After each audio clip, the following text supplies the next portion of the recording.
Le 23 août prochain, cela fera déjà 10 ans que Jean-Luc Delarue est décédé, emporté par un cancer à l'âge de 48 ans.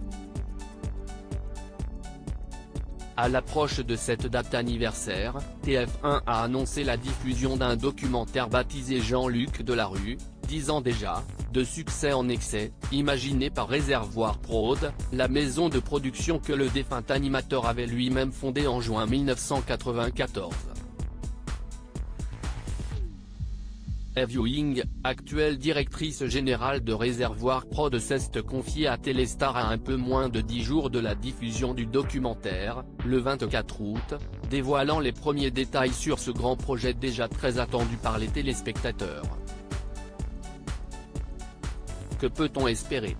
Ce nouveau projet est né d'une envie de raconter son histoire comme une série, car son parcours est proche de la fiction, explique en préambule Eve Ewing, qui fait savoir que TF1 a été choisi plutôt qu'une chaîne de France Télévisions par loyauté.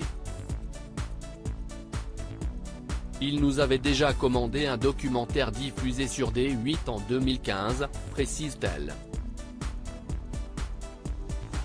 Au programme de ce portrait de 2h15 découpé en 3 parties, de nombreuses dates clés évoquées et de multiples témoignages.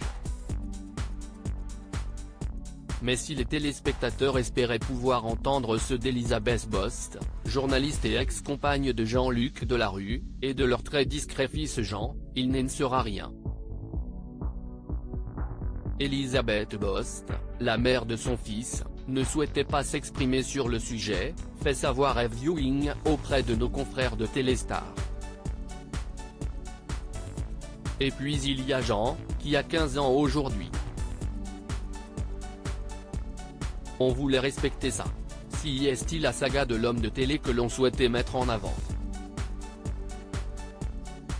Les 10 ans de la mort de son ex-compagnon n'est pas sans raviver de douloureux souvenirs pour Elisabeth Bost, qui s'était retrouvée dans une bataille judiciaire contre Anissa Delarue, la veuve de Jean-Luc Delarue, après le décès de l'animateur. Les deux femmes s'étaient opposées pour l'héritage, Elisabeth Bost demandant à ce que le mariage d'Anissa Khelifi Delarue avec le père de son fils soit déclaré nul. Le tribunal de grande instance de Paris avait finalement donné raison à la veuve de Jean-Luc Delarue en déclarant que leur mariage était un projet mûrement réfléchi avant même la découverte du cancer de l'animateur tant aimé.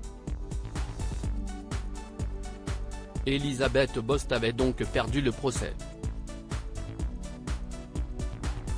Dans Jean-Luc Delarue, 10 ans déjà, de succès en excès, les téléspectateurs pourront malgré tout découvrir les témoignages des parents de Jean-Luc Delarue mais aussi d'anciens collaborateurs ou animateurs et producteurs comme Christophe de Chavannes et Thierry Ardisson.